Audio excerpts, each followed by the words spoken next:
Hi friends, तो आज हम देखने वाले हैं ऑर्गेनोमेटालिक रिएजेंट। लगा दीजिए heading organometallic reagent. Organometallic reagent, उनमें देखेंगे हम एक नेम रिएक्शन देखेंगे रिफॉर्मेट्स की या फिर रिफॉर्मेट्स की रिएक्शन। इसमें कौन सी मेटल होती है? Zinc metal. ठीक है, इसके बाद देखेंगे हम ग्रिग्नार्ड रिएजेंट। ग्रिग्नार्ड रिएजेंट किसे कहते हैं? Grignard reagent RMgX। इसके अलावा R2Mg MgX2। ठीक है, ये डायमर फॉर्म है ग्रिग्नार्ड रिएजेंट का। इसके बाद देखेंगे हम super Grignard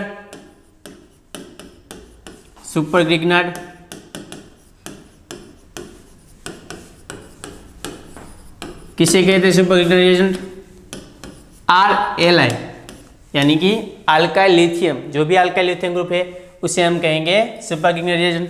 for example n butyl lithium, n BuLi, secondary butyl lithium, tertiary butyl lithium, iso butyl lithium. इसके अलावा मिथाइल लिथियम, फिनाइल लिथियम, ये सारे सुपर ग्रिग्नार्ड है। ठीक है, इसके बाद गिलमान रिएजेंट,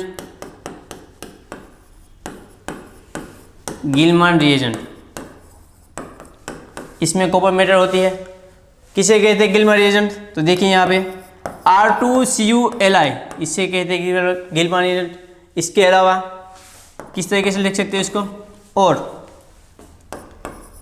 सुपर ग्रिग्नार्ड में हम अगर कॉपर सोल्ट यानी कि कॉपर हेलाइड डाल दिया तो वो भी बन जाएगा गिलमान। ठीक है, इसके अलावा RMgX, आप उसमें भी कॉपर हेलाइड डाल दोगे तो बन जाएगा गिलमान। इसके अलावा RCu भी लिख सकते हैं आप। ठीक है, देखो यहाँ पे जब भी कॉपर आएगा तो कॉपर का काम होता है रिएजेंट को सॉफ्ट करना। ठीक है, तो देखो ये भी हार्ड रिएजेंट है, ये भी हार्ड रिएजेंट है।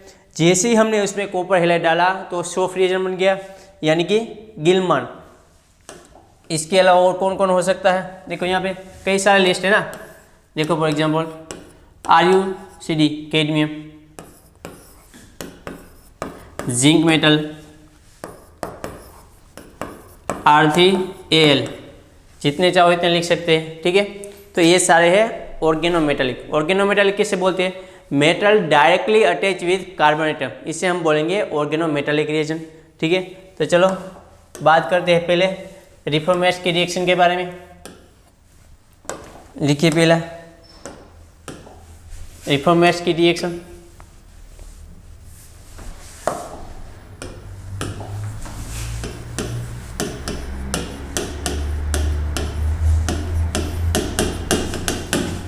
रिफॉर्मेट्स की रिएक्शन तो याद रखिए, उसके स्टार्टिंग मटेरियल होता है aldehyde and alpha halo ester. Aldehyde and alpha halo ester, for example मैं यहाँ पे ले लेता हूँ बेंजाल्डिहाइड। इसकी रिएक्शन करेंगे हम CH2Br C double bond OH, यानी कि अल्फा हेलो एस्टर। इसमें हम डालेंगे जिंक मेटल, THF या फिर ईथर। लास्ट में हाइड्रोलिसिस का स्टेप होगा, कोई भी एसिड दे सकते हैं, HCl या फिर HBr। ठीक है, तो याद रखेगा जो रिफॉर्मेट्स की रिएक्शन है उसकी प्रोडक्ट होती है बीटा हाइड्रोक्सी एस्टर। ठीक है, तो देखो यहाँ पे उसकी मैकेनिज्म देखते हैं। देखो पहले तो क्या होगा, यहाँ पे देखो CH2Br यानी कि अल्फा हेलो एस्टर है, उसमें हम डालेंगे जिंक मेटल। तो होगा क्या? जिंक मेटल के पास इलेक्ट्रॉन तो हो गए, तो क्या करेगा वो? इलेक्ट्रॉन यहाँ पे डोनेट करेगा, ए बॉन्ड यहाँ पे आएगा और यहाँ से Br रिमूव हो जाएगा।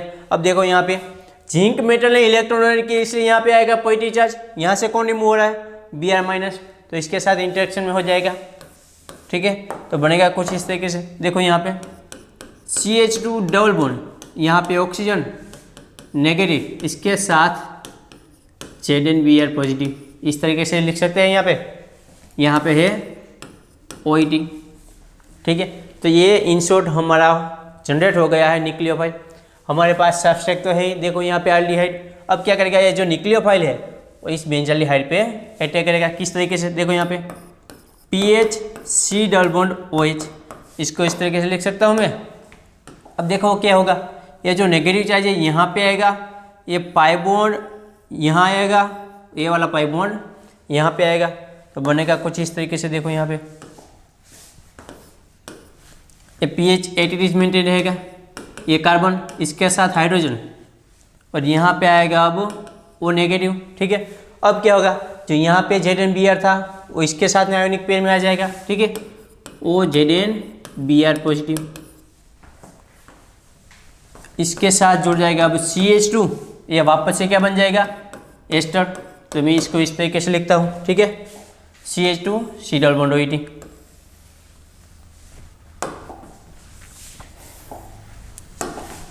अब देखो लास्ट स्टेप में क्या दिया है, एसिडिक मीडिया, यानी कि जहाँ पे नेगेटिव चार्ज है वहाँ पे क्या आ जाएगा H+, और यहाँ पे क्या है ZnBr, तो उसके साथ जुड़ जाएगा हमारा Br, यानी कि रिमूव होगा ZnBr2 और बनेगा कुछ इस तरीके से। देखो यहाँ पे PH CHOH CH2 C double bond OET। तो देखो ये बन गई हमारी प्रोडक्ट।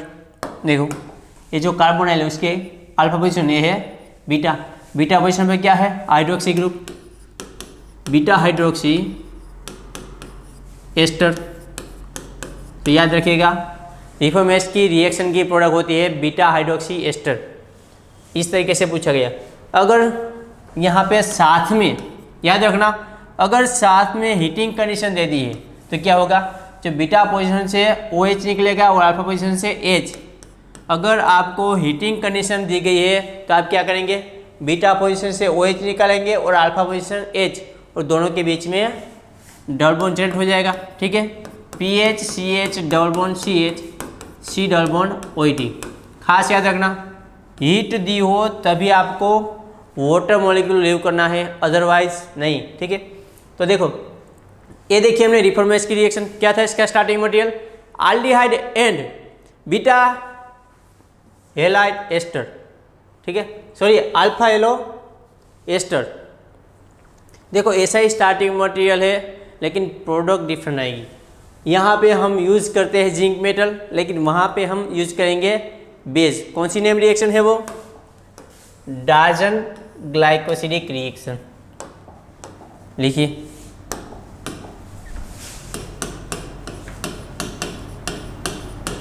डार्जन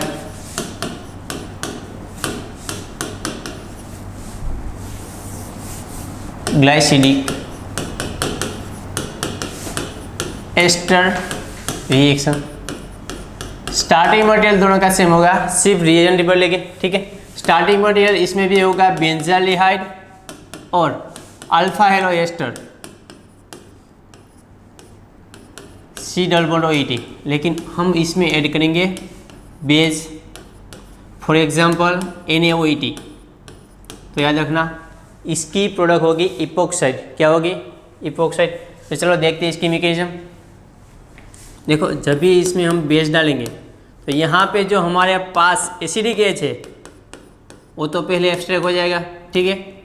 देखो यहाँ पे OET माइनस वो क्या करेगा, पहले जो एसिडिक प्रोटॉन है वो एक्सट्रैक्ट करेगा, बनेगा कुछ इस तरीके से, और यहाँ पे रिमूव होगा, याद रखना, इथेनॉल। तो बनेगा कुछ इस तरीके से। देखो CH माइनस, यहाँ पे Br, यहाँ पे है C डबल बॉन्ड OET। तो देखो ये फिर से क्या जनरेट हो गया हमारा न्यूक्लियोफाइल। तो क्या करेगा, फिर से वो इलेक्ट्रोफाइल पे अटैक करेगा। कहाँ पे हमारा इलेक्ट्रोफाइल, तो ये रहा हमारा कार्बोनाइल, यानी कि सबस्ट्रेट है हमारा। ये नेगेटिव चार्ज यहाँ पे अटैक करेगा, ये यहाँ पे आएगा।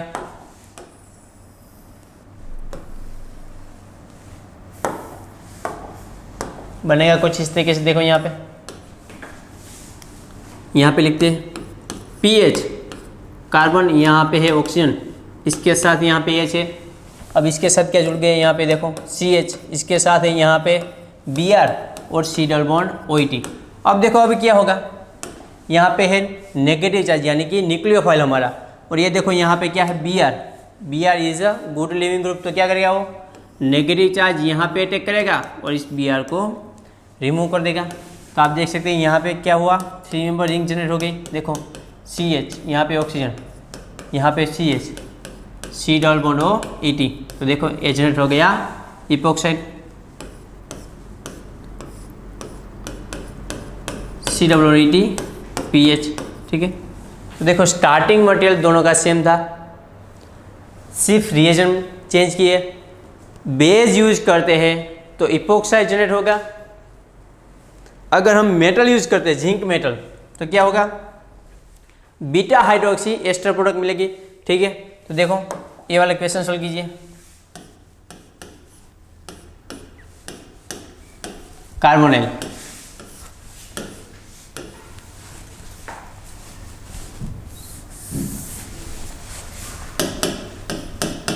CH2Br C double OH, zinc metal THF, first step. Second step होगा हाइड्रोलिसिस, सिंपल लिख देता हूं मैं, ठीक है। अब देखो आगे, इसमें हम लिखेंगे zinc THF, second step hydrolysis, उसके साथ हीटिंग कंडीशन, ठीक है। और लास्ट स्टेप होगा NaOH यानी कि बेस। तो पता है क्या होगा इसकी प्रोडक्ट, देखो यहाँ पे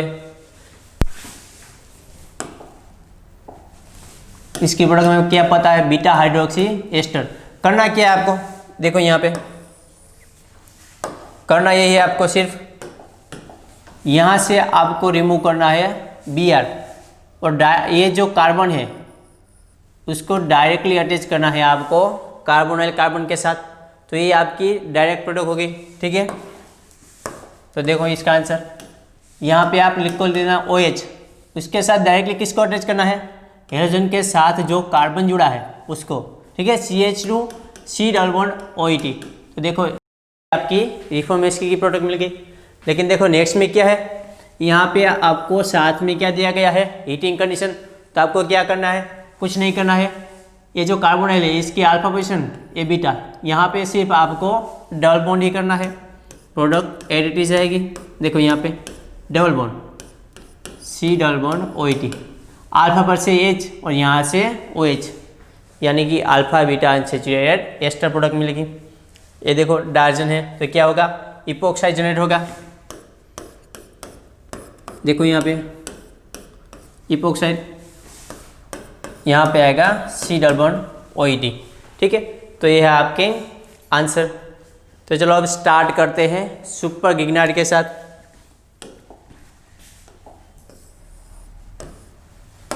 अब हेडिंग लगा दीजिए सुपर गिग्नाइट।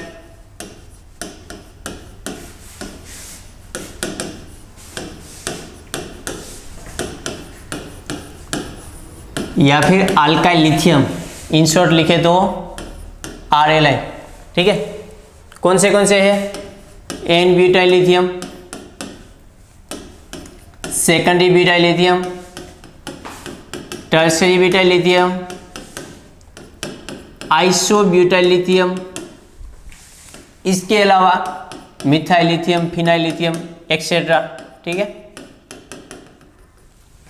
तो पहले तो हम ये जान लेते हैं कि जो हमारा सुपर गिग्नाइट है उसकी केमिकल प्रॉपर्टी क्या क्या है। तो देखो उसकी chemical property RLI main 4 property है इसकी। पहले लिखिए न्यूक्लियोफिलिसिटी,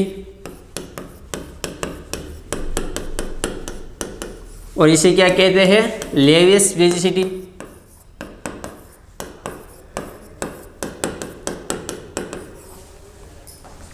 इसके अलावा ब्रोंस्टेड बेसिसिटी। इन दोनों में फर्क क्या है भाई, तो देखो याद रखना, जो लेवियस बेसिसिटी होगा वो क्या करेगा, अटैक, जो ब्रोंस्टेड बेसिटी होगा वो क्या करेगा, सिर्फ H+ एब्स्ट्रैक्ट करेगा।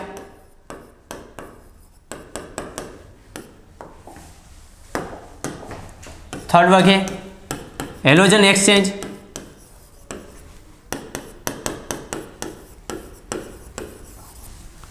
और लास्ट में मेटालेशन रिएक्शन।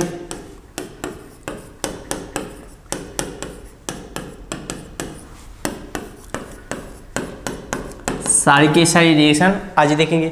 इसमें लगा दीजिए पहला हेडिंग न्यूक्लियोफिलिसिटी,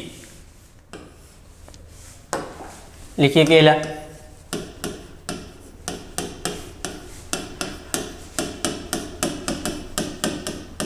न्यूक्लियोफिलिसिटी बोले या फिर बेजिसिटी, दोनों सेम ही है।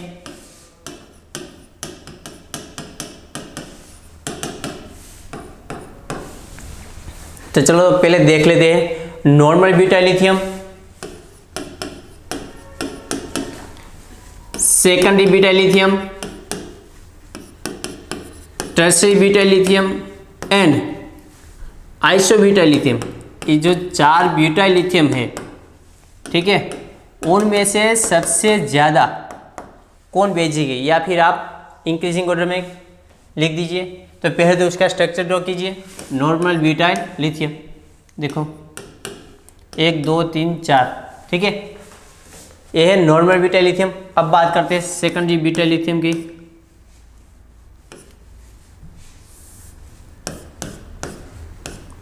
ये है हमारा सेकेंडरी ब्यूटाइल लिथियम, क्योंकि जो ये कार्बन है और 2 कार्बन के साथ जुड़ा है इसलिए, ठीक है। इसके बाद बात करते हैं टर्शियरी ब्यूटाइल की। तो देखो ये रहा हमारा टर्शियरी ब्यूटाइल लिथियम। इसके बाद आइसो ब्यूटाइल लिथियम, तो ये रहा स्ट्रक्चर आइसो ब्यूटाइल लिथियम, ठीक है। तो याद रखना नॉर्मल है एंड आइसो, तो याद रखना वो क्या है, प्राइमरी अल्काइल है। क्योंकि देखो जो एक कार्बन है और एक ही कार्बन के साथ जुड़ा है, इसलिए हम क्या बोलते हैं इसको, प्राइमरी। यहाँ पे देखो एक कार्बन है और एक ही कार्बन के साथ जुड़ा है, इसलिए इसको भी बोलेंगे हम प्राइमरी। लेकिन देखो एक कार्बन 2 कार्बन के साथ जुड़ा है, इसलिए ये सेकेंडरी। और जो ये कार्बन है और 3 कार्बन के साथ जुड़ा हुआ है, इसलिए इसे कहेंगे हम टर्शियरी। जनरली न्यूक्लियोफिलिसिटी में क्या होना चाहिए कि जो कार्बन अटैक करे उसके पास सबसे ज़्यादा इलेक्ट्रॉन होने चाहिए, ठीक है। तो देखो सबके पास लिथियम यानी कि नेगेटिव चार्ज तो सबके पास है। इसके बाद हम क्या देखेंगे, इंडक्टिव इफेक्ट, किस नेगेटिव कार्बन पर, तो यहाँ पे कार्बन के पास जो नेगेटिव चार्ज है सबसे ज़्यादा इलेक्ट्रॉन कौन डोनेट करता है। तो देखो यहाँ पे टर्शियरी ब्यूटाइल ग्रुप, और वैसे भी आपको याद ही होगा टर्शियरी, सेकेंडरी एंड प्राइमरी। इस तरीके से जो टर्शियरी ग्रुप होता है वो ज़्यादा इलेक्ट्रॉन डोनेट करता है, बाद में सेकेंडरी वाला, बाद में प्राइमरी वाला। जो टर्शियरी ब्यूटाइल ग्रुप ज़्यादा डोनेट करेगा तो उस कार्बन के पास ज़्यादा इलेक्ट्रॉनिसिटी होगी। तो इसका मतलब ये हुआ कि सबसे ज़्यादा न्यूक्लियोफिलिसिटी किसकी होगी, टर्शियरी ब्यूटाइल लिथियम। इसके बाद देखो ये सेकेंडरी है वो ये दोनों है जो प्राइमरी है, तो हमें पता है टर्शियरी के बाद कौन आता है, सेकेंडरी ब्यूटाइल लिथियम। इसके बाद बात करते हैं, चलो अब बाकी रह गया normal butyl lithium and iso butyl lithium. तो आप देख सकते हैं जो एक कार्बन है उसके साथ अटैच है सेकेंडरी कार्बन, और जो एक कार्बन है उसके साथ कौन अटैच है, प्राइमरी कार्बन। तो हमें पता है जो सेकेंडरी वाला होता है वो ज़्यादा डोनेट करता है, इसीलिए आइसो ब्यूटाइल लिथियम है उसकी न्यूक्लियोफिलिसिटी ज़्यादा होगी। इसके बाद लास्ट में आएगा नॉर्मल ब्यूटाइल लिथियम, ठीक है। तो ये न्यूक्लियोफिलिसिटी का ऑर्डर है, सबसे ज़्यादा होगा टर्शियरी, सेकेंडरी एंड लास्ट में प्राइमरी, ठीक है। तो ये बात की हमने न्यूक्लियोफिलिसिटी के बारे में। चलो अब रिएक्शन देखते हैं। उसमें पहला हेडिंग लगा दीजिए reaction with carbonyl compound. Reaction with carbonyl compound. अब देखिए यहाँ पे सिंपल साइक्लोहेक्सेन, देखो यहाँ पे एक साइड में यहाँ पे यूज़ करता हूँ LDA और एक साइड यहाँ पे RLI। और एक बात याद रखिएगा, कार्बोनाइल जब भी रिएक्शन मास में कार्बोनाइल और RLI की रिएक्शन होगी तो याद रखना ऑलवेज जो यहाँ पे लिथियम के साथ कोई भी R ग्रुप होगा वो डायरेक्टली कार्बोनाइल पे अटैक ही करेगा, ठीक है। भाई LDA हमें पता है क्या है भाई, बेस है, it is non nucleophilic base, तो क्या करेगा सिर्फ कार्बोनाइल की अल्फा पोजिशंस पे H एब्स्ट्रैक्ट कर लेगा, वो भी मोर एसिडिक H। लेकिन आप यहाँ पे देख सकते हैं दोनों साइड सेम ही है, ठीक है। कोई भी एक साइड हम प्रोटॉन एक्सेप्ट कर लेते हैं, ठीक है। लेकिन देखो ये तो कार्बोनाइल को देखता है तो क्या करता है वो डायरेक्ट उस पर अटैक ही कर देता है। याद रखना कार्बोनाइल की रिएक्शन जब भी सुपर ग्रिग्नाइट के साथ होगी तो क्या करेगा वो कार्बोनाइल पे अटैक ही करेगा, प्रोटॉन एक्सेप्ट नहीं करेगा। याद रखना ये बात। इसके बाद देखो मान लो कि in case alpha beta unsaturated carbonyl हो तो क्या होगा, देखो अब बात करते हैं अल्फा बीटा अनसैचुरेटेड कार्बोनाइल। इसमें भी दो रिएजेंट देख लेते हैं। मैंने बात की थी गिलमान, कॉपर का काम क्या होता है रिएजेंट को सॉफ्ट करना, ठीक है। तो पहले हम यूज करते हैं RLI सिंपल, ठीक है। ये हमारा सुपर ग्रिग्नाइट है। अब यहाँ पे देखो RLI उसके साथ हम ऐड करते हैं कॉपर सोल्ट, यानी कि ये जो था हमारा हार्ड रिएजेंट है, अब ये क्या हो गया, कॉपर का काम होता है रिएजेंट को सॉफ्ट करना। तो याद रखना ये कौन सा रिएजेंट है, हार्ड रिएजेंट है। ये है वो सॉफ्ट रिएजेंट है, ठीक है। तो हमें पता है अल्फा बीटा अनसैचुरेटेड कार्बोनाइल होगा तो जो हार्ड रिएजेंट होगा वो डायरेक्ट एडिशन देगा और जो सॉफ्ट रिएजेंट होगा वो माइकल एडिशन देगा, तो ठीक है। तो पहले केस में क्या होगा, जो यहाँ पे RLI है वो डायरेक्टली अटैक करेगा यहाँ पे कार्बोनाइल पे, ये डबल बॉन्ड एट मेंटेन रहेगा, तो यहाँ पे आ जाएगा OH, यहाँ पे आएगा R, ठीक है। इसके बाद देखिए ये है हमारा सॉफ्ट रिएजेंट, तो क्या करेगा माइकल अटैक करेगा। तो इसकी प्रोडक्ट होगी कुछ इस तरीके से, अगर ये माइकल है अटैक करेगा तो क्या होगा, यहाँ पे इस डबल बॉन्ड के साथ अटैच होगा, यानी कि C डबल बॉन्ड C के साथ, ठीक है। इसके बाद देखिए चलो इतना समझ में आ गया। अब दूसरा लिखिए रिएक्शन विथ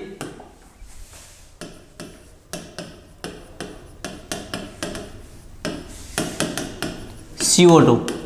अब हम बात करेंगे CO2 के साथ रिएक्शन। देखो अभी यहाँ पे C double bond O, C double bond O, इसकी रिएक्शन करेंगे हम सिंपल लिखेंगे RLI। तो हमें पता है मेटल के साथ जुड़ा जो कोई भी होगा कार्बन वो नेगेटिव होगा, क्या करेगा वो यहाँ पे अटैक करेगा, ये वाला यहाँ पे आएगा, ठीक है। तो जनरेट होगा कुछ इस तरीके, देखो यहाँ पे R, अब यहाँ पे आ गया O नेगेटिव, इसके साथ आयनिक पेयर में होगा Li plus double bond O।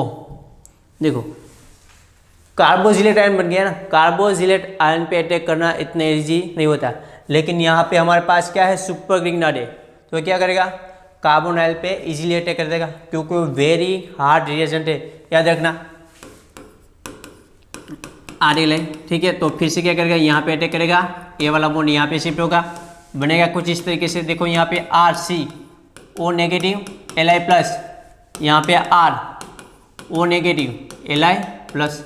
अब देखो अब इस पे अटैक पॉसिबल नहीं है तो क्या होगा, कोई भी हो लास्ट स्टेप ऑलवेज हाइड्रोलिसिस का ही होता है, ठीक है। चलो अब इसका हम करेंगे हाइड्रोलिसिस, तो बनेगा कुछ इस तरीके से R, यहाँ पे OH, यहाँ पे OH, यहाँ पे R। हमें पता है एक कार्बन पे कभी दो OH स्टेबल नहीं रह सकते, तो क्या होगा इसमें से वाटर रिमूव हो जाएगा और वहाँ पे जनरेट हो जाएगा डबल बॉन्ड। यानी कि याद रखना सुपर ग्रिग्नाइट की रिएक्शन जब भी हम CO2 के साथ करेंगे तो उसका फाइनल आंसर होगा कीटोन। तो ऐसा नहीं हो सकता, इस पर फिर से हमारा जो ये सुपर ग्रिग्नाइट अटैक करेगा। याद रखना जब भी हाइड्रोलिसिस हो जाएगा तो सारे रिएजेंट डिस्ट्रॉय हो जाएंगे, इस पर अब फिर से जो हमारा सुपर ग्रिग्नाइट है वो अटैक नहीं कर सकता, ठीक है। तो चलो थर्ड वन लिखो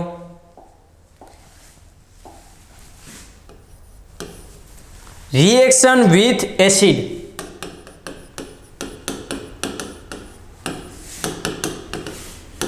रिएक्शन विथ एसिड। अब हम बात करेंगे कार्बोक्सिलिक एसिड के साथ रिएक्शन। अब देखो R3 double bond OH and butyl lithium, जितने मोल चाहे इतने मोल यूज कीजिए। लास्ट स्टेप तो हाइड्रोलिसिस का होगा, ठीक है। तो देखो पहले क्या होगा, इसमें जो कार्बोक्सिलिक एसिड है वो तो हमें पता है क्या करेगा, वो H+ रिलीज करता होगा, तो ये तो हमें पता है वो बेस है। तो पहले क्या करेगा भाई, जो ये एसिड है, जो ये H है वो पहले एब्स्ट्रैक्ट करेगा, ठीक है, एन ब्यूटाइल लिथियम। यहाँ पे लिथियम पॉजिटिव चार्ज में होगा, तो बनेगा कुछ इस तरीके से। देखो यहाँ पे R3 double bond O negative, और इसके साथ होगा आयोनिक पेयर में Li+। अभी भी देखो हमारे पास क्योंकि एन ब्यूटाइल लिथियम है, ठीक है। अब देखो इसमें कोई एसिडिक H नहीं है, तो अब क्या करेगा, जो हमारा बुली है वो इस कार्बोनाइल पे अटैक कर देगा, ठीक है। पहले आपको देखना एसिडिक H है या नहीं। अगर आपके पास एसिडिक H है तो पहले आपको एसिडिक H एब्स्ट्रैक्ट करना है, ठीक है। ये यहाँ पे आएगा, ये यहाँ पे आएगा, इसके बाद ही आपको अटैक करना है, याद रखना। यहाँ पे नेगेटिव चार्ज, यहाँ पे लिथियम पॉजिटिव, यहाँ पे नेगेटिव चार्ज, यहाँ पे लिथियम, और ये रहा यार। अब देखो इस पर कोई अटैक पॉसिबल नहीं है, तो क्या होगा, लास्ट स्टेप हमें पता है हाइड्रोलिसिस का होगा ही। तो देखो बनेगा क्या यहाँ इसमें से, यहाँ पे OH, यहाँ पे OH, यहाँ पे R। हमें पता है एक ही कार्बन पे दो OH स्टेबल नहीं रह सकते, तो क्या होगा, इसमें से वाटर रिमूव हो जाएगा, और याद रखना इसकी भी प्रोडक्ट मिलेगी हमें कीटोन।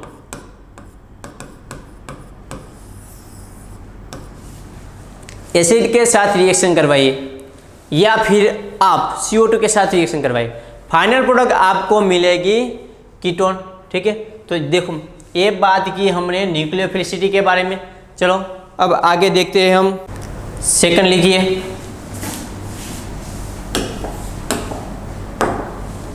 Bronsted basicity.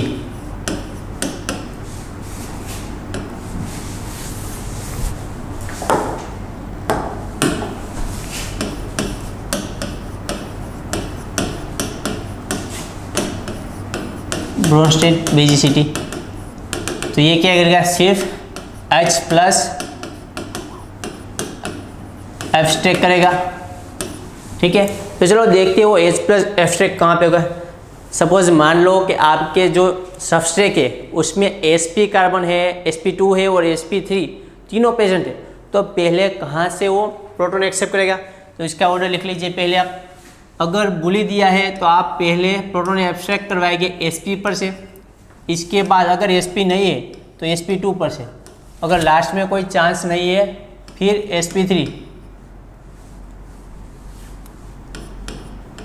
एक कंडीशन ऐसी आएगी कि आपके पास sp2 होगा और sp3 दोनों हो गए, लेकिन फिर भी आप प्रोटॉन एब्स्ट्रैक्ट कराएंगे sp3। चलो लिख देता हूँ, एक्सेप्ट कहाँ पे ऐसा होगा, except benzylic position. Benzylic position में क्या होगा, आपके पास sp2 भी होगा, sp3 भी होगा, तो आप क्या करेंगे, sp3 से प्रोटॉन एक्सेप्ट करेंगे। क्यों, वो हम तभी देखेंगे, ठीक है। तो चलो देखते हैं यहाँ पे R3CH, जब भी आप इसमें N ब्यूटाइल लिथियम डालते हैं तो क्या होगा, जो यहाँ पे ट्रिपल बॉन्ड पे जो AH है वो कैसा होगा, एसिडिक H होगा, तो क्या करेगा, वो प्रोटॉन एक्सेप्ट करेगा। तो इसमें से क्या बनेगा, R3CC नेगेटिव चार्ज, यहाँ पे लिथियम। देखो अब ये क्या बन गया हमारा नेगेटिव चार्ज, यानी कि न्यूक्लियोफाइल।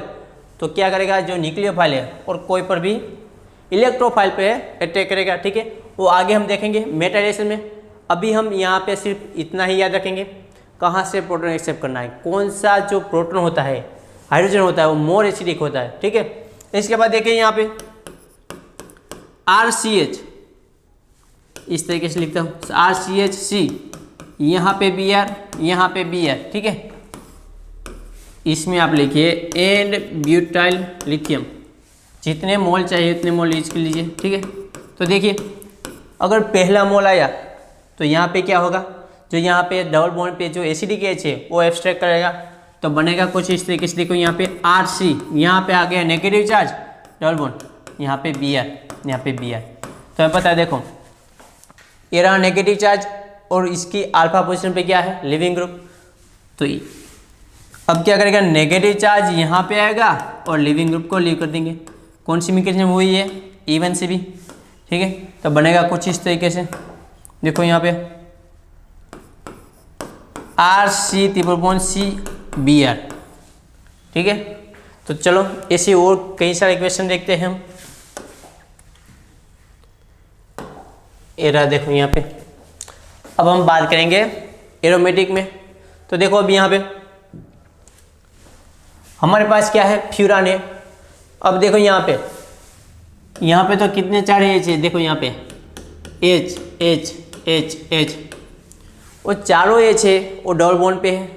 तो क्या होगा, सारे के सारे हाइड्रोजन है वो सेम टू सेम, यानी कि उसकी जो एसिडिटी होगी वो तो सेम ही होगी। तो हमें कैसे पता चलेगा कि इसमें से कौन सा हाइड्रोजन है वो मोर एसिडिक है। तो हमें पता है inductive effect is directly proportional to acidity. जिस हाइड्रोजन को माइनस आई इफेक्ट ज़्यादा लगेगी वो H ज़्यादा एसिडिक होगा, ठीक है।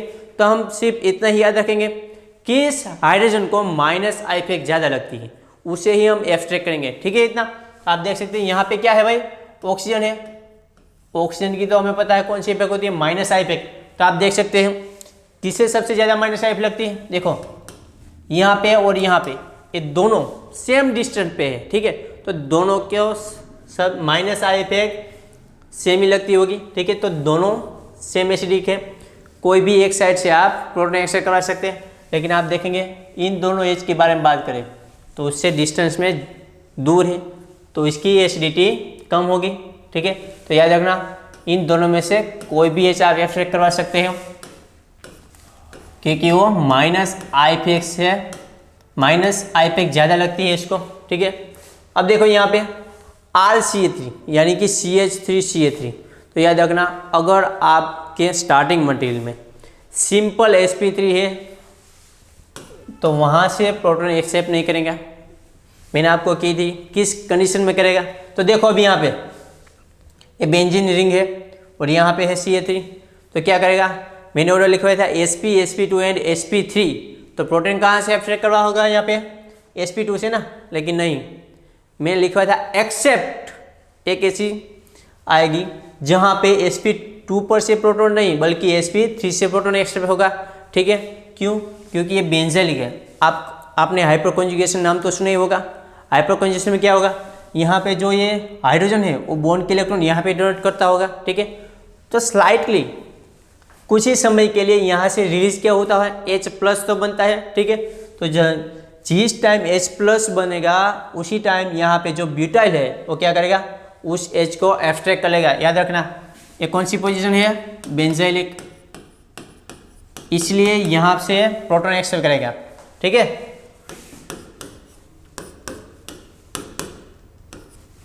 यहाँ पे CH2 नेगेटिव, ठीक है। अब देखो ये नेगेटिव चार्ज कोई भी इलेक्ट्रोफाइल पे अटैक करेगा, आगे वो रिएक्शन जाएगी, ठीक है।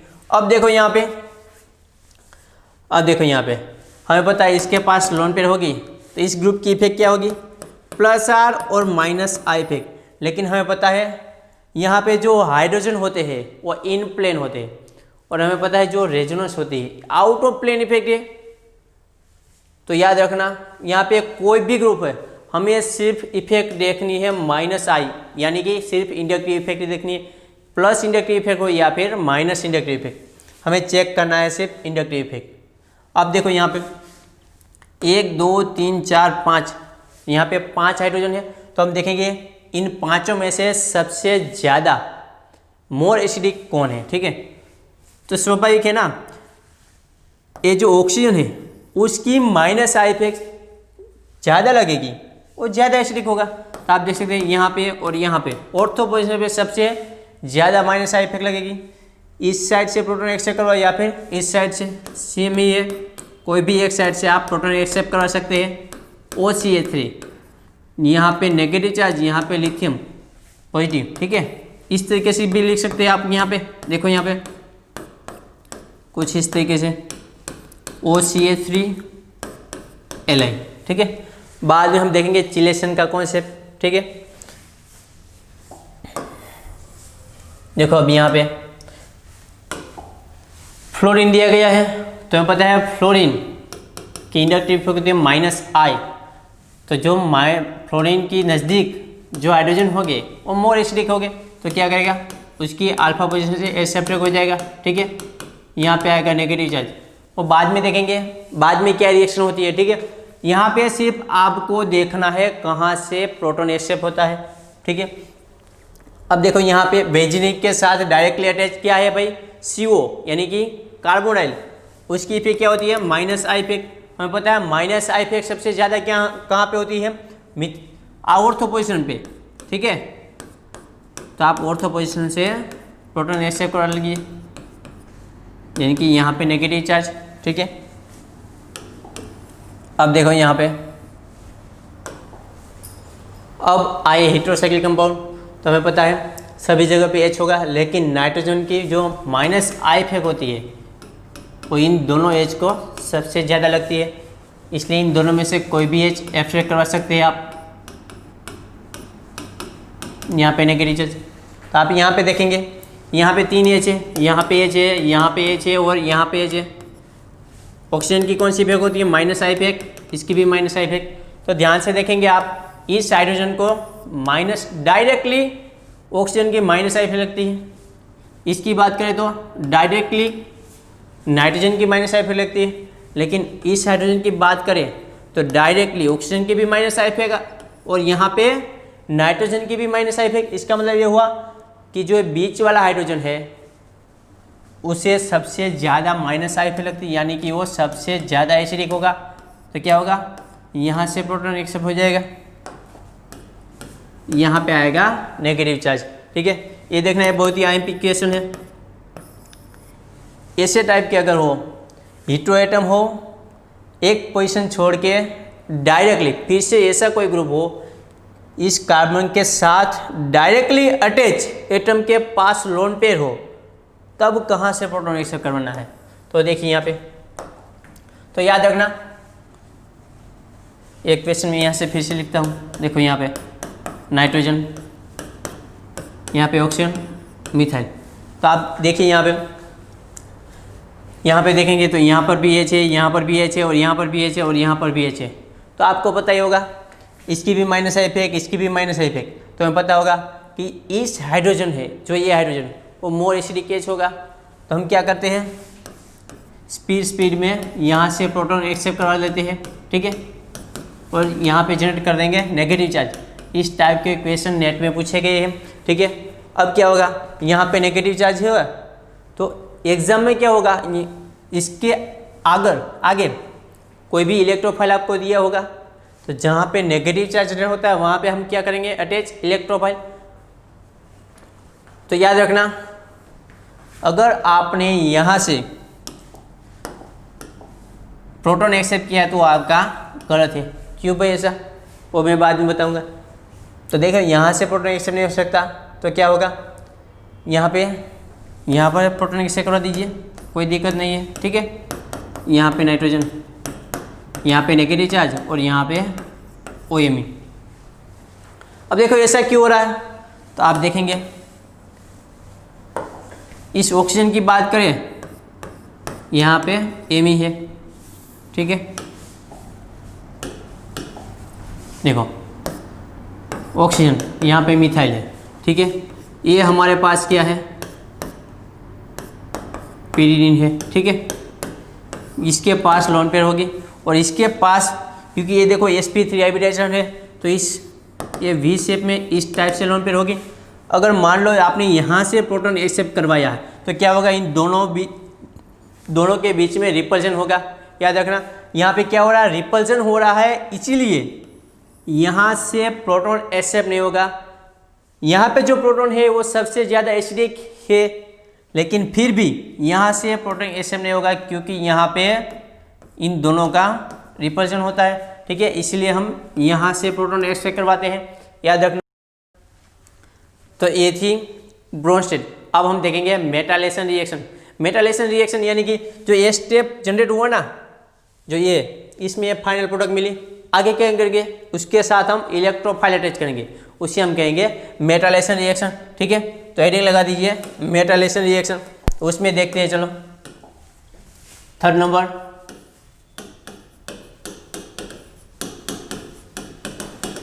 मेटालेशन रिएक्शन।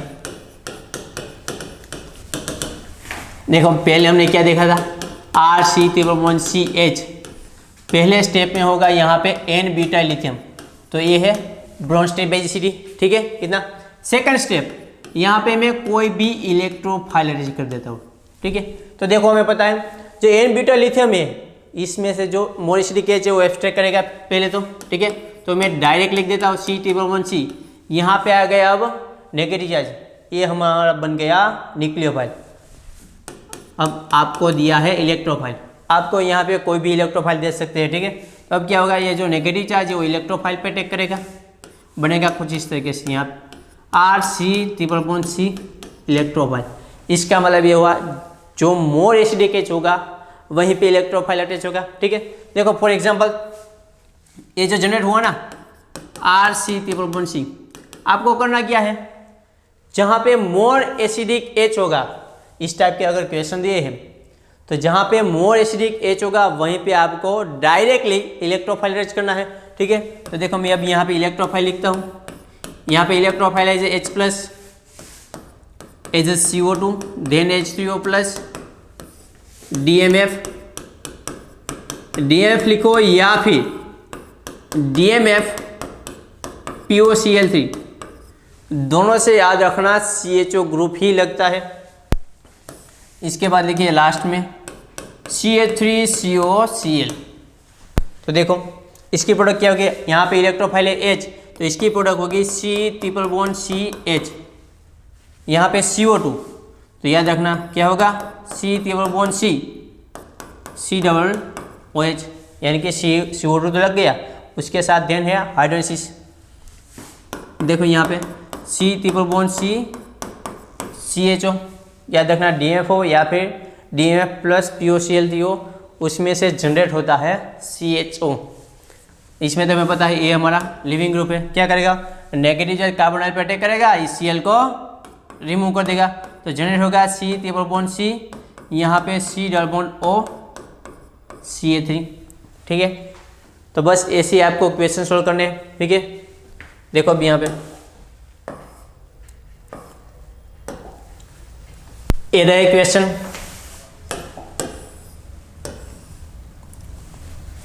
देखो आपको पहले ढूंढना इसमें से मोर एसिडिक एच कहाँ पे है भाई, तो आप पहले कहेंगे KsP2 पे। नहीं, ये कौन सी पोजीशन है भाई, बेंजालिक पोजीशन है।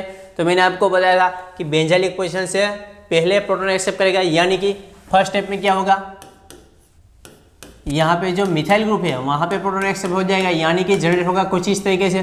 ठीक है, CH2- ये बन गया आपका न्यूक्लियोफाइल, साथ में क्या दिया, मिथाइल आयोडाइड। तो अब क्या करेगा भाई मिथाइल आयोडाइड, मिथाइल आयोडाइड कुछ नहीं करेगा भाई, जो करना है वो न्यूक्लियोफाइल करेगा। ये न्यूक्लियोफाइल का अटैक होगा और यहाँ से इसको लीव कर देगा। तो हुआ क्या, देखो यहाँ पे CH2CH3, यानी कि ये जो हमारा इलेक्ट्रोफाइल है कहाँ पे अटैच हुआ, जहाँ पे मोर एसिडिक एच होगा वहीं पे हमारा इलेक्ट्रोफाइल अटैच होगा। सिंपल, डायरेक्ट इस तरीके से आप क्वेश्चन सोल्व कर सकते हैं। ठीक है, तो यहाँ पे देखिए पीरिडीन में मोर एसिडिक एच कहाँ पे होगा भाई, तो हमें पता है नाइट्रोजन की पास वाली पोजीशन पे, जो ये दोनों एच है वो मोर एसिडिक है। तो आपको पता है यहाँ पे क्या है, इलेक्ट्रोफाइल, यहाँ पे CH3I, तो इसमें से जो मिथाइल ग्रुप है वो कहाँ पे आ जाएगा, हमारे पास। चलो एक बार फिर से लिखता हूँ, यहाँ पे नेगेटिव चार्ज होगा, इसके बाद मिथाइल आयोडाइड, तो ये नेगेटिव चार्ज का अटैक यहाँ पे होगा और इस आयोडीन को लीव कर देगा, तो बनेगा कुछ इस तरीके से। देखो यहाँ पे इन शॉर्ट आपको सिर्फ यही याद रखना है, मोर एसिडिक एच की जगह पे आपको इलेक्ट्रोफाइल अटैच करना है।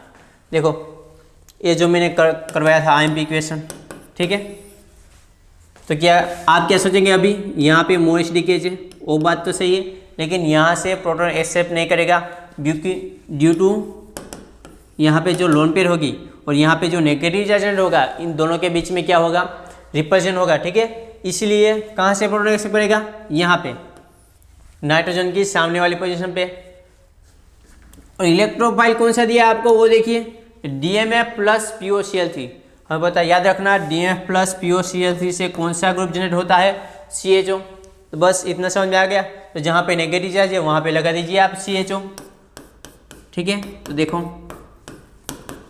यहाँ पे OCH3, यहाँ पे आ गया CHO। तो यह है आपका फाइनल आंसर, ठीक है। देखो इसी तरीके से भी जो ये तीनों क्वेश्चन है आपके लिए होमवर्क में है, ठीक है, सेम टू सेम है जो मैंने आगे पहले भी करवा दिया है। लेकिन देखिए इन दोनों क्वेश्चन में आपको देखना है। देखो यहाँ पे आपको पता है मोर लीकेज कहाँ पे है, ऑक्सीजन की माइनस आई इफेक्ट कहाँ पे ज़्यादा लगती है, ठीक है, यहाँ पे। तो चलो ये है आपका मोर लीकेज, तो वहाँ से प्रोटॉन एक्सेप्ट कर दिए। लेकिन यहाँ पे देखो क्या है, आयोडीन CH2Br आयोडीन। तो याद रखना it is E2 elimination reaction. तो क्या होगा, जो नेगेटिव चार्ज है वो आयोडीन पे अटैक करेगा, ये वाला बॉन्ड यहाँ पे आएगा और ये वाला बॉन्ड यहाँ पे आएगा। E2 एलिमिनेशन कब पॉसिबल है, तो याद रखना 1-2 पोजीशन पे जब हेलोजन 1-2 पोजीशन पे जब हेलोजन होगा तभी ये रिएक्शन पॉसिबल है। लेकिन देखो कुछ इस तरीके से हो CH2 यहाँ पे X यहाँ पे X, तो फिर इसमें E2 एलिमिनेशन पॉसिबल नहीं है। तो क्या होगा, सिर्फ SN2 मैकेनिज्म होगी, ठीक है। तो क्या होगा, कोई भी नेगेटिव चार्ज कोई भी एक हेलोजन पे अटैक करेगा, हेलोजन को रिमूव कर देगा और बाकी का ग्रुप है वो मोर एसिडिक एज है वहाँ पे आ जाएगा, ठीक है। याद रखना मेन कंडीशन कौन सी है, E2 एलिमिनेशन कब होगी, तो याद रखना 1-2 पोजीशन पे हेलोजन होगा तभी, ठीक है। तो देखो ये E2 एलिमिनेशन है, तो होगा क्या इसमें से, देखो यहाँ पे याद रखना यहाँ पे जो नेगेटिव चार्ज है उस पर अटैच होगा iodine double bond plus Br minus, ठीक है। तो ये है आपकी फाइनल प्रोडक्ट। अब देखो यहाँ पे epoxide it is also electrophile, क्योंकि हमें पता है इपोक्साइड रिंग है वो हाईली रिंग स्ट्रेन है क्योंकि 3 मेंबर रिंग है। तो ठीक है, पहले तो क्या होगा, OCH3 है सिंपल, तो यहाँ से प्रोटॉन एक्सेप्ट होगा। अब क्या करेगा, जो ये इपोक्साइड है उस पर अटैक करेगा, लेकिन कहाँ से, याद रखना लेस स्टेरिक इंडरसाइड से अटैक करेंगे। देखो इस कार्बन पे अटैक करना है तो यहाँ पे 2-2 मिथाइल ग्रुप का स्टेरिक इंडस आएगा, ठीक है। लेकिन यहाँ पे देखो इस कार्बन पे अटैक करना है तो वहाँ पे तो कोई सब्स्टिट्यूशन है ही नहीं, तो याद रखना यहाँ पे स्टेरिक इंडस कम है तो यहाँ पे अटैक करेगा, ए वाला बॉन्ड यहाँ पे, यानी कि इस तरीके से रिंग ओपनिंग हो जाएगी, ठीक है। तो इसकी प्रोडक्ट मिलेगी कुछ इस तरीके से। देखो यहाँ पे OCH3 इसके साथ जुड़ गई है कार्बन, इसके साथ यहाँ पे 2 मिथाइल और यहाँ पे OH, ठीक है। तो ये है आपका फाइनल आंसर।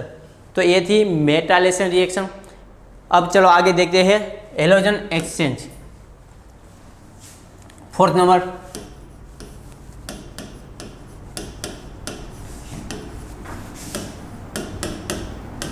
Halogen exchange. याद रखना अगर आपके पास हेलोबेंजीन है वेयर X = ClBrI,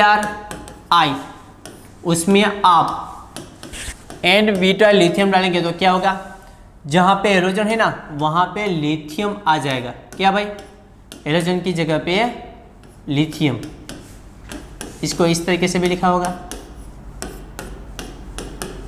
यहाँ पे नेगेटिव Li पॉजिटिव और रिमूव होगा यहाँ से, याद रखना NBuBr।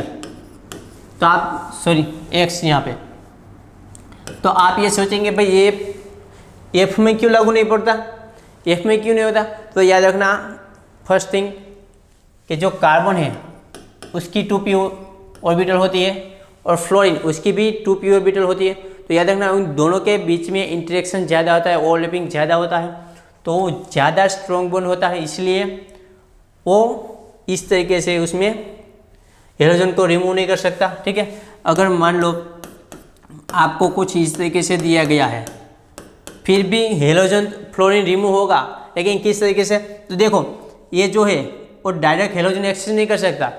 तो याद रखना दूसरी प्रॉपर्टी कौन सी होती है, ब्रोंस्टेड बेसिसिटी की होती है। ठीक है, तो आप इसमें देखेंगे मोर एसिडिक एच, तो देखना मोर एसिडिक एच कहाँ पे होगा, फ्लोरीन की ऑर्थो पोजीशन पे। ठीक है, तो कोई भी एक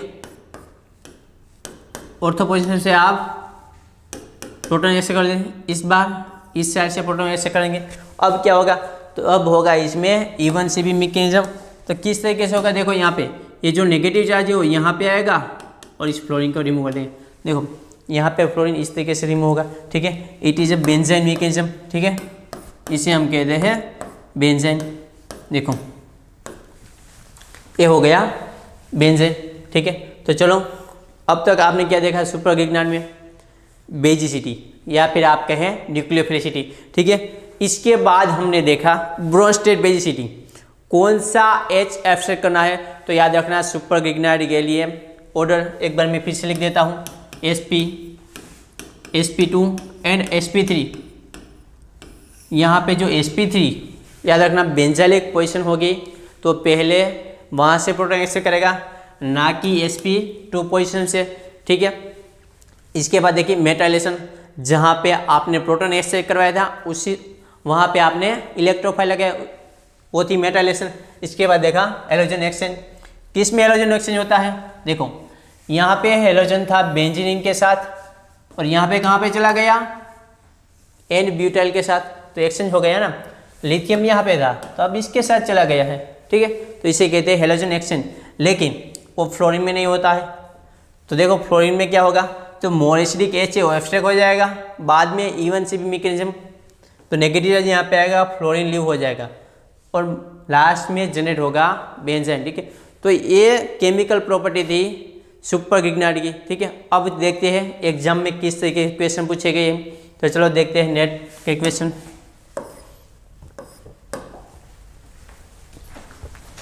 देखो यहाँ पे नेट के क्वेश्चन कुछ इस तरीके से दिया गया है।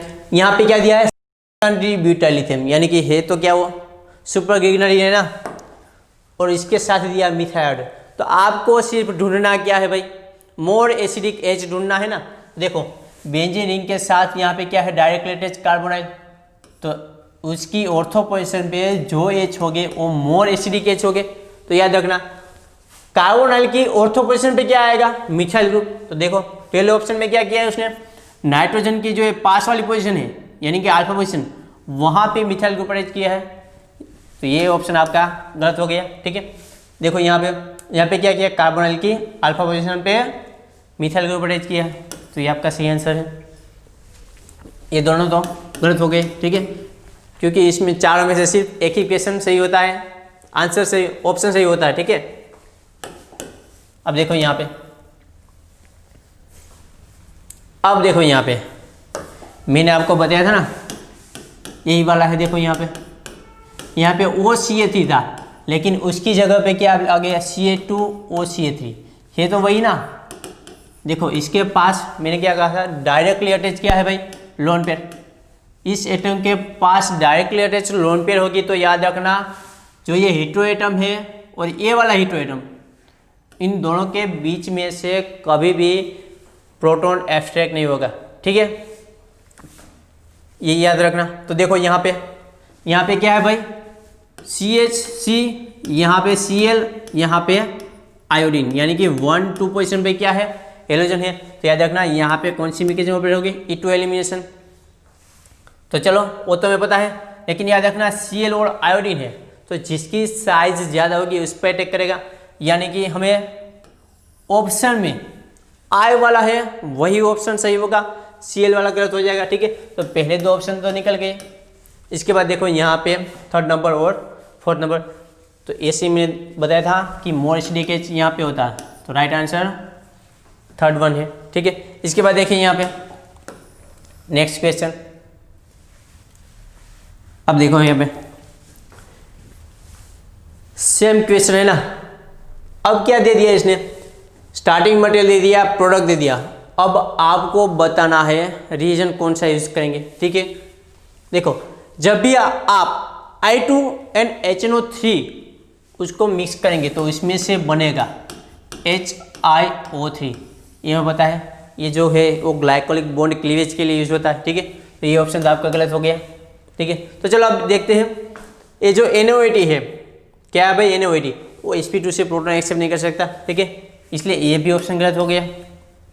अब देखो सेकंड ब्यूटाइल, ये दोनों तो एक्सेप्ट करेगा, ठीक है, लेकिन देखो ए भी एसिडिक प्रोटॉन एक्सेप्ट करेगा और ए भी, ये दोनों एसिडिक प्रोटॉन एक्सेप्ट करेगा, तो क्या करेगा, वो दोनों पे लगना क्या है, आयोडीन। तो देखो यहाँ पे भी आयोडीन सोर्स दिया गया है और यहाँ पे भी आयोडीन सोर्स, लेकिन हमें देखना है कि कौन सा आयोडीन है वो इलेक्ट्रोफाइल है, ठीक है। हमें पता है potassium plus and I minus, तो याद रखना। तो ये तो क्या है भाई, न्यूक्लियोफाइल है, तो नेगेटिव चार्ज के साथ नेगेटिव चार्ज तो जुड़ नहीं सकता, ठीक है। तो ये भी आपका गलत ऑप्शन है। राइट आंसर कौन सा है, ये वाला आयोडीन CH2 आयोडीन क्या करेगा, नेगेटिव चार्ज इस पर अटैक करेगा, यहाँ पे आएगा और यहाँ पे आएगा, E2 एलिमिनेशन रिएक्शन, ठीक है। तो राइट आंसर इज 4th। अब आगे देखो ये वाला क्वेश्चन, यहाँ पे देखो आपको पहले फाइंड करना है मोर एसिडिक एच। कहाँ पे है मोर एसिडिक एच, बाद में वहाँ पे क्या लिखना है आपको, CO2, यानी कि फाइनल प्रोडक्ट में COOH मिलेगा, ठीक है। तो चलो फाइंड करते हैं COOH कहाँ पे लगेगा। तो देखो यहाँ पे मोर एसिडिक एच कहाँ पे होगा, ये जो ऑक्सीजन है उसकी ऑर्थो पोजीशन पे होगा, क्योंकि इसकी माइनस आई इफेक्ट होती है। देखो यहाँ पे H है और यहाँ पे H है, ठीक है, ये दोनों मोर एसिडिक होगी, क्यों, क्योंकि ऑक्सीजन की जो माइनस आई इफेक्ट है इन दोनों को सेम ही लगती है। लेकिन देखो यहाँ पे इस हाइड्रोजन को सिर्फ इस ऑक्सीजन की माइनस आई इफेक्ट लग रही है, इसको माइनस आई इफेक्ट, देखो इसको भी माइनस आई इफेक्ट लग रही। लेकिन आप देखेंगे ध्यान से, यहाँ पे क्या है भाई, मिथाइल ग्रुप है, मिथाइल ग्रुप की क्या होती है भाई, प्लस आई इफेक्ट।